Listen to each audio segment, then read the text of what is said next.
नमस्कार, मी लतिका। आज मी तुम्हाला बाजरीच्या पिठापासून मस्त असे नाश्त्याची रेसिपी बनवून दाखवणार आहे। त्यासाठी बघा वाडगं घेतलेलं आहे आणि बाजरीचं पीठ बघा मी चाळून घेतलेलं एक वाडगंभर। त्यात आपण हे टाकून घेऊया वाडग्यामध्ये। जे बाजरीचं पीठ आहे ना, ह्या वाटीच्या मापाने एक वाटी गच्च भरून घेतलेलं आहे। साहित्याप्रमाणे कमी जास्त तुम्ही करू शकता।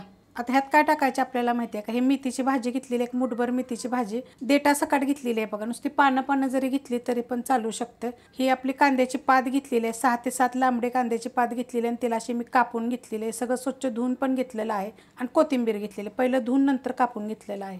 हे सगळं टाकून घेऊया। आता तुम्ही ह्याच्यामध्ये आपला कांदा सुद्धा टाकू शकता, बारीक कापून एकदम।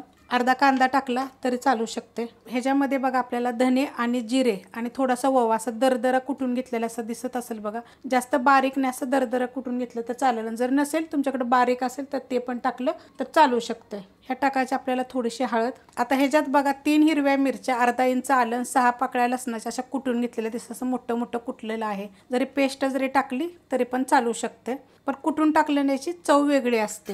ह्यात टाकायचे त्याच चमच्याच्या मापाने 1 चमचा सफेद तीळ, ह्या चमच्याच्या मापाने। थोडंसं जास्त कमी जरी घातलं तरी पण चालू शकते। चवीप्रमाणे टाकायचे मीठ, थोडीशी टाकायची आपल्याला ह्याच्यामध्ये हिंग पावडर। आता तुम्हाला सांगते तुम्ही ह्याच्यामध्ये काय काय टाकू शकता। ह्याच्यामध्ये कच्चा आपला बटाटा असतो ना, तो पण तुम्ही ह्याच्यामध्ये खिसून टाकू शकता, नाही तर शिजवलेला जरी बटाटा असेल तर तो जरी टाकला तरी चालेल। आता ह्याच्यामध्ये ना 2 चमचे तुम्ही गव्हाचं पीठ जरी टाकलं तरी चालू शकतात। हे पहिलं मी मिक्स करून घेते, पहिला पाण्याचा वापर करायचा नाहीये। मिक्स करून घेतले बघा, पाण्याचा वापर आपण थोडा सुद्धा केलेला नाहीये। आता मी एक बटाटा बघा शिजवून घेतला होता आणि त्याला मधोमध आता मी कापून घेतलेला आहे। आता ह्याची मी साल काढते आणि आपण हे पण टाकून घेऊया। जर हे तुम्ही खिसून टाकलं तरी चालेल आणि जरी असं टाकलं तरी आपण मळल्यानंतर ते व्यवस्थित होतात। ह्याची मी साल काढून घेते।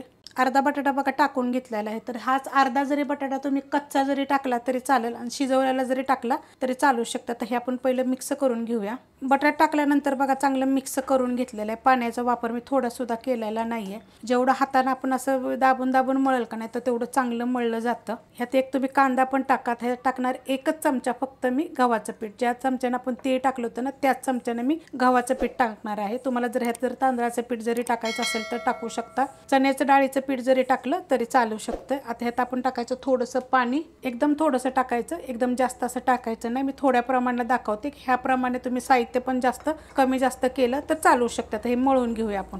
मिक्स करून घेतलेलं आहे बघा, अशा पद्धतीत मिक्स करायचं। थोडंसं घट्ट झालं तरी चालू शकतं किंवा थोडंसं असं लूज सैल जरी झालं तरी पण चालू शकते। आता ह्याची तुम्ही भाकरी सुद्धा थापू शकता आणि ह्याचं तुम्ही थालपीठ पण करू शकता। नाश्त्याचं म्हणलं ना तर छान लागतं, अशा पद्धतीनं करा, कारण थंडीच्या दिवसात नाही बाजरीचं पीठ, मेथी म्हणा खाल्लेले चांगले असतात। खूप साऱ्या भाज्या आता येतात, तर तुम्ही करून बघा। आता आपण बनवायला घेऊया। तर आता एक कॉटनचा मलमली कपडा घेतलेला आहे। आता ह्याच्यावर मी काय करते, हमेशा थालपीठ धपाट असं थापायसाठी मी हे कपडा केलेला आहे। तर तुम्हाला हा पिवळा दिसत असेल मध्ये, ते हळदीमुळे ह्याच्यामुळे दिसतो। तर आपल्याला जेवढे पाहिजेत ना त्याप्रमाणे आपल्याला पीठ घ्यायचं, छोटे मोठे आपल्या आवडीप्रमाणे करायचे आणि थापून घ्यायचे। थापताना काय करायचं, पाण्याचा हात थोडासा घ्यायचा आणि जेवढं होता होईल एवढे पातळ थापायचे। तुम्ही लाटलं तरी चालेल बरं का। आता मी हे थापून करते बघा, असं पातळ करून घ्यायचं, मस्ताना अशी हुलं पाडायची। मग पाडताना काय करायचं, थोडंसं पाण्याचं बोट लावायचं, हाताला पाणी लावायचं बोटाला आणि असं करायचे छोटे मोठे, कारण ह्याच्यामध्ये आपण तेल सोडतो।